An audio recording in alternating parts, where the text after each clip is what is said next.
पहा नवीन एपिसोड्स एकदम add free.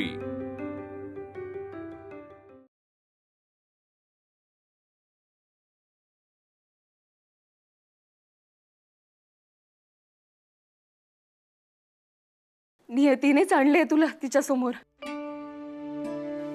अरे तिच्यामुळेच तुझा जीव वाचलाय।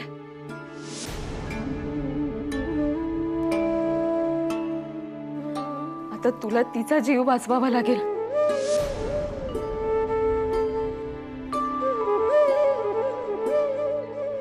तिच्याशी लग्न करून घेऊन जा तिला इथून।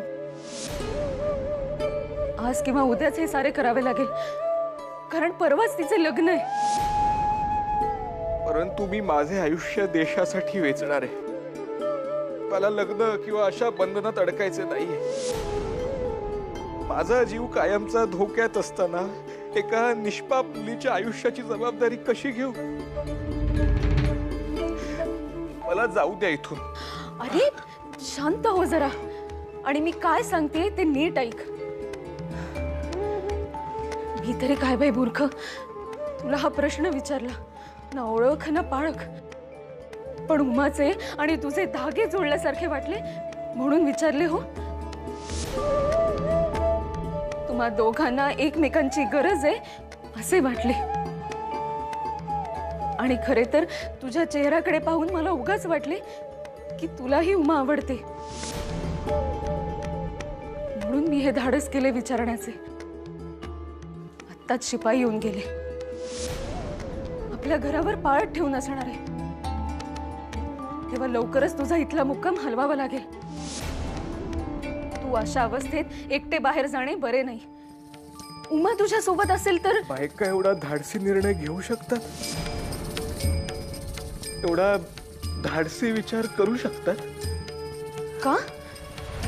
आम्ही माणूस नाही का? मला मन नाही? बंडाची ठिणगे टाकणारी झाशीची राणी बाईच होती ना?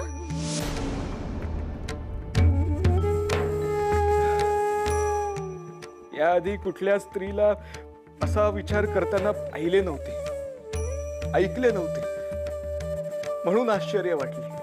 परंतु तुमचे बोलणे ऐकून खूप बरे वाटले।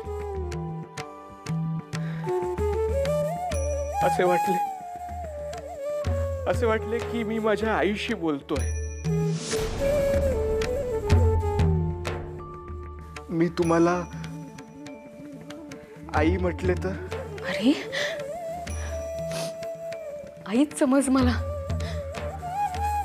आणि बोल सारे मनातले। आई, आई माझ्या घरातून मी पळून आलेला आहे। वासुदेव बळवंत फडक्यांच्या विचारांनी प्रेरित होऊन मी आणि काही माझ्या मित्रांनी एका गोऱ्या अधिकाऱ्यावर प्राणघातक हल्ला केला, पण आमच्यातल्या फितुरीने आम्हाला दगा दिला। झटापट झाली आणि मी जखमी झालो। हो कळले ते। आई, उमा मला आवडलीये। ती खरंच खूप गुणी आहे। कुणाचाही संसार ती सुखाचा करेल। होय ना? पण मला माझ्या घरी पुन्हा परतता येणार नाही। शिपाई माझ्या मागावर आहेत। मला तुरुंगवास तरी होईल किंवा माझा जीव तरी घेतला जाईल। अशा परिस्थितीत मी उमाची जबाबदारी कशी घेऊ? तशीही आमची उमा मरणार आहे हे नक्की, पण तुझ्या सोबत निदान काही दिवस 4 सुखाचे क्षण पडतील तिच्या पदरी।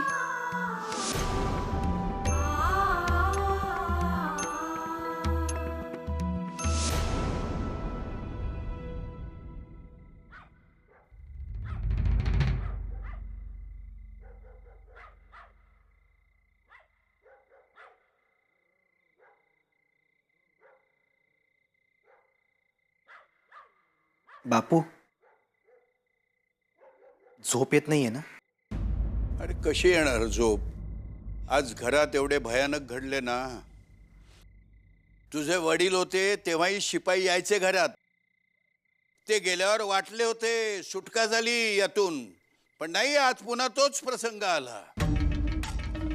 शिव शिव शिव शिव शिव, त्यांच्या जुलमापेक्षा गोऱ्या साहेबाच्या मर्जीत राहणे बरे. हे क्रांतिकारक वगैरे शब्द ऐकले ना तरी भीती वाटते. परंतु सगळ्या बायकांनी चांगलाच धीर दाखवला म्हणून शिपाई गेली. हो, बाहेर जाऊन हसत असतील घरातल्या पुरुषांनी बांगड्या भरल्यात म्हणून, आणि घरातल्या बायका बंदुकीसमोर उभ्या राहिल्या. नको तो आगाऊपणा. गेले असते शिपाई माडीवर, तपासलं असतं सगळं घर, तर काय मोठा आकाश कोसळणार होता. आता त्यांच्या मनात उगाच शंकेची पाल राहिली की नाही. आता विनाकारण ते पाळत ठेवतील. अहो पण बापू, उमेची अडचण आहे ना. अहो असं कसे त्या खोलीत जाणार? गोऱ्या साहेबांचे शिपाई आहेत ते. आपली अडचण लक्षात ठेवून गोरासाहेब इथे आला नाही हिंदुस्थानात, तिथून येऊन नाकावर टिचून राज्य करतायत आपल्यावर. आपल्या अडचणींना तो कशाला भीक घालतोय. पण वहिनींच्या छत्राखाली राहून आपल्या घरातल्या बायका जास्तच धीट होत आहेत. वेसण घालावीच लागेल तुला आणि मलाही. हो बापू.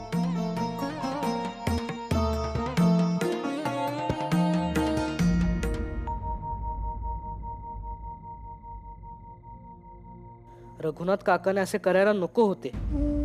दाखवत नाहीयेत, पण आजी आजोबांना खूप त्रास होतोय. घर तुटणे वाईट, काही झाले तरी मी, बाबू, नानू असे अजिबात वागणार नाही.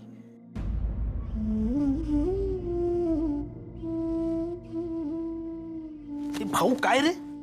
आपण 200 आंब्याच्या पेट्या पुण्याला पाठवणार होतो. आता फक्त तिथे 120च उरले आहेत. बाकीच्या 80 पेट्या कुठे गेल्या? तू आणि बारकू काकांनी दुसरीकडे नेऊन ठेवल्यात का त्या?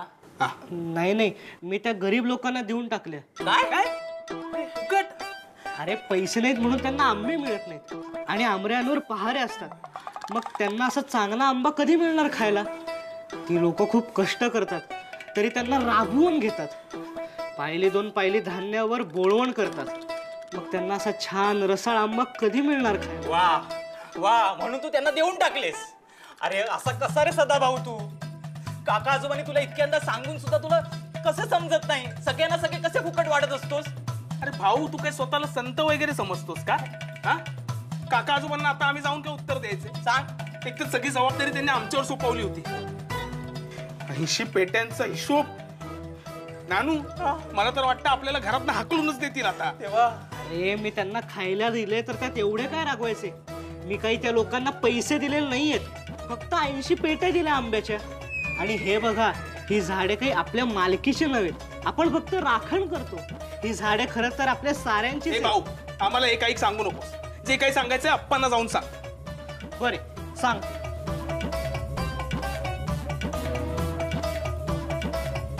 आता भाऊला मोठीच शिक्षा होणार आहे.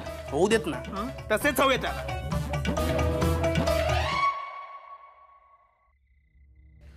रघुनाथा, रघुनाथा,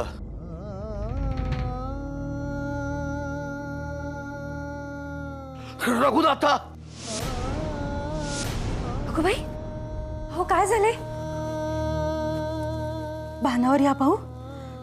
स्वप्न पाहिलेत का?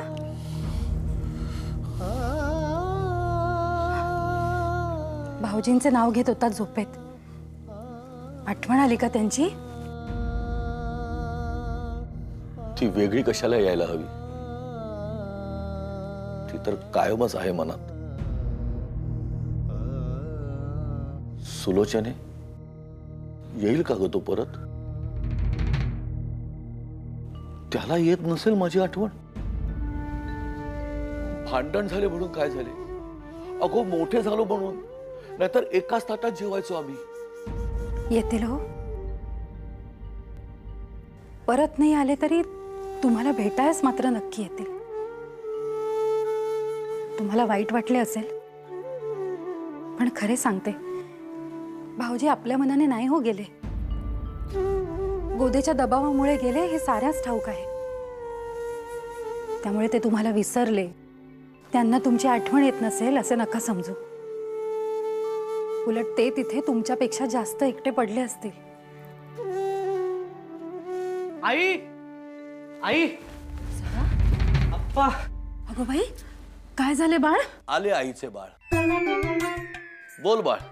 पहा नाही हे दोघं कसं एकटं पाडतात मला. पण झाले काय? हे बाबू आणि नानू सतत रागवत असतात मला. मला माहितीये खूप उशीर झाला आणि मी जरा तुम्हाला त्रास देतोय. अरे पण झाले काय?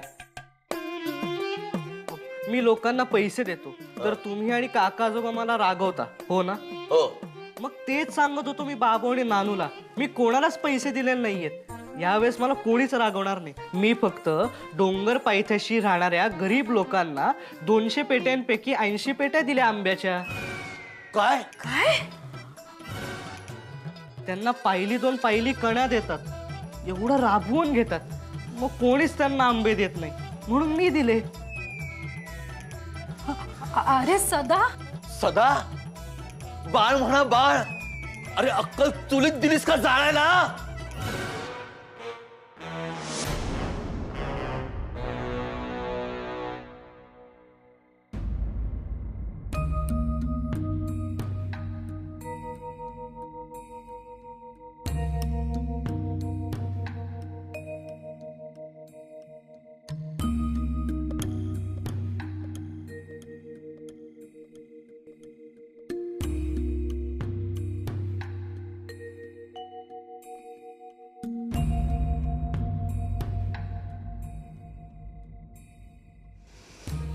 सासूबाई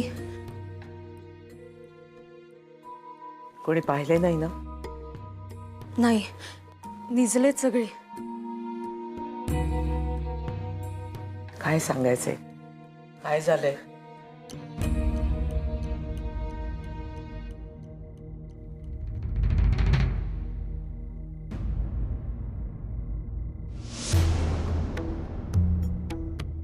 काय केले उमाने? अगो बोल. ऐकलेत राधाबाईंनी उमेबद्दल काहीतरी सांगायचं म्हणतायत.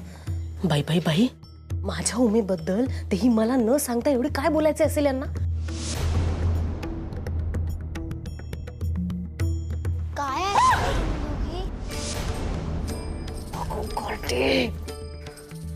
अगं बाई बाहेर कसला आवाज आला? मला तर बयोचा आवाज वाटला. काय नडले होते गो तुझे? पण तुम्ही दोघी दाराला कान लावून का ऐकत होतात? ते तुला काय करायचे? बघ बरे कोण आहे ते. हो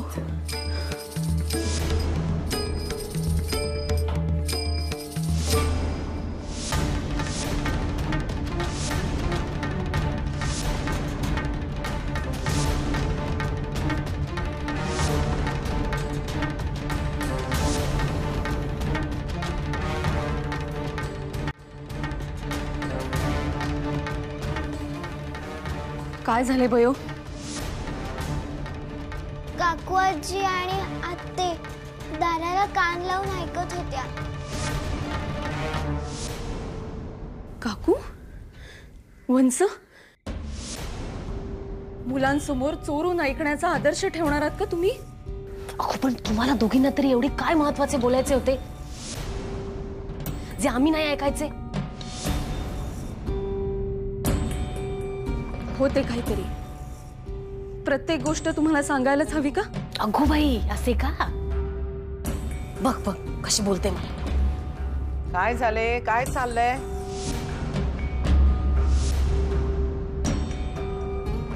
अहो जाऊ बाई तुम्ही. जे काही असेल ते उद्या सकाळी. मला राधेशी महत्वाचं बोलायचंय. जा तुम्ही.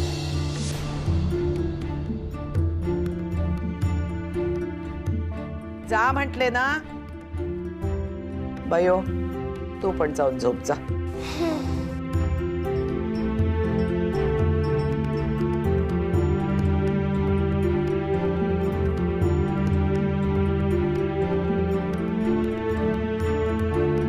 चल ग राधे.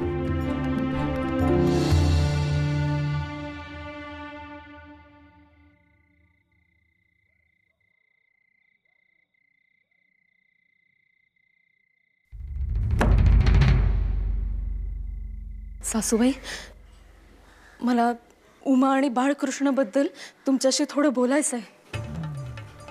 उमा आणि बाळकृष्ण? होय. बाळकृष्णाची काळजी घेता घेता उमा प्रेमात पडली हो त्यांच्या, आणि त्यांच्याशीच लग्न करायचे असा हट्ट करते ती.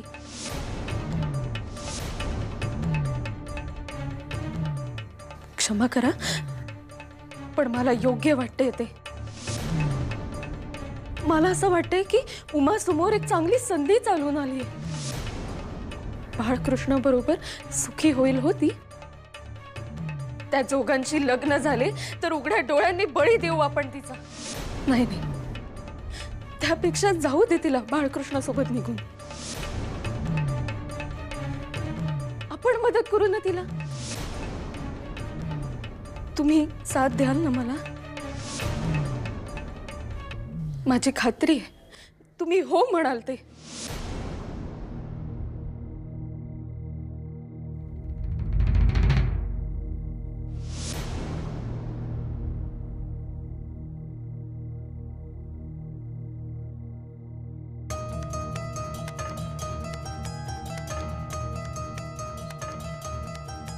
नाही राधे.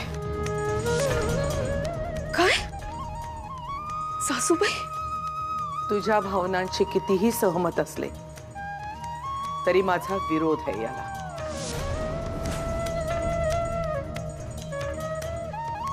या क्रांतिकारकांचे आयुष्य जवळून पाहिले मी. त्याबद्दलची असुरक्षितता मला माहित आहे. पण सासूबाई, 4 क्षण सुखाचे मिळाले तर उमेदचे सार्थकच होईल. अगदी बाळकृष्णाची विधवा म्हणून जगायची वेळ आली तर ते अभिमानाचंच असेल. पण एक लक्षात ठेव, उमा आज त्याच्या बरोबर पळून गेली तर बयोचे लग्न तर मोडेलच, पण हे गोरे लोक आपल्या घरादारावरून नांगर फिरवतील याची खात्री बाळग. अहो पण उमा, एका उमेच्या सुखासाठी तू साऱ्यांचा बळी देणार आहेस का? आपल्या घरी लहान मुले आहेत, तुझा सुभद्रेचा संसार आहे. सगळे एका क्षणात उद्ध्वस्त होईल गो. राधे, मोह मलाही होतोय तुझ्या म्हणण्याप्रमाणे वागण्याचा. उमेसाठी जीव तुटतोय गो. एक मन सांगते तुझ्या मनाप्रमाणे होऊ दे, पण दुसरे मन मानत नाहीये. उमेचे तूच तर सगळे केलेस. तुझी तकमक कळतीये मला, आईच आहेस तू तिची. पण पुढचे परिणाम भयानक आहेत आणि होतील. त्या बाळकृष्णाला आपण आसरा दिला, त्या तेजस्वी मुलाचा आपल्यालाही लळा लागलाय, तर उमेचे काय? तिचा जीव गुंतणारच, आणि ते पाहून आपले मन पण भरणार. पण नाही राधे, वाहत गेलो तर वाताहात होईल. सारे मान्य, सारे खरे, सारे योग्य, पण हे भलते धाडस होऊ नये. 4 पावसाळे जास्त पाहिलेत मी म्हणून सांगते गो. भावना उतावीळ झाली की नेहमी घात करते, हे लक्षात ठेव. एका उमेचा बळी पाहायचा की साऱ्या घरादाराचा बळी द्यायचा, हे आपल्यालाच ठरवावे लागेल. तेव्हा पूर्णपणे मान्य असूनही तुझ्या या प्रस्तावाला माझा विरोध आहे. उमेचं आणि बयोचं लग्न ठरल्याप्रमाणेच होईल.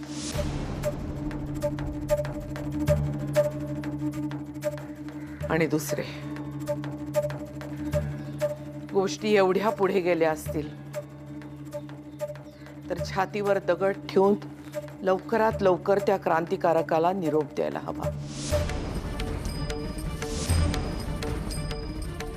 यापुढे त्याला इथं राहता येणार नाही. त्याच्या निघण्याची योजना करायला हवी, अगदी त्वरित. आणि या घरातून तो एकटाच जाईल.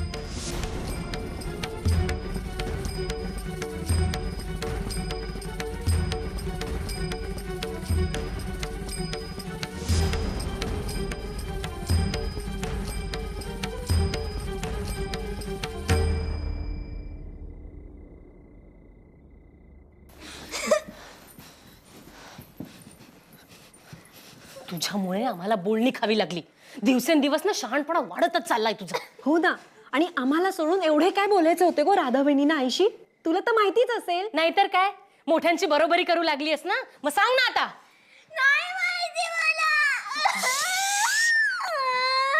अगो रडायला काय झाले? अगो गप, आवाजाने पुरुष मंडळी उठतील. कार्टे. अगो तुला काय झाले आता रडायला?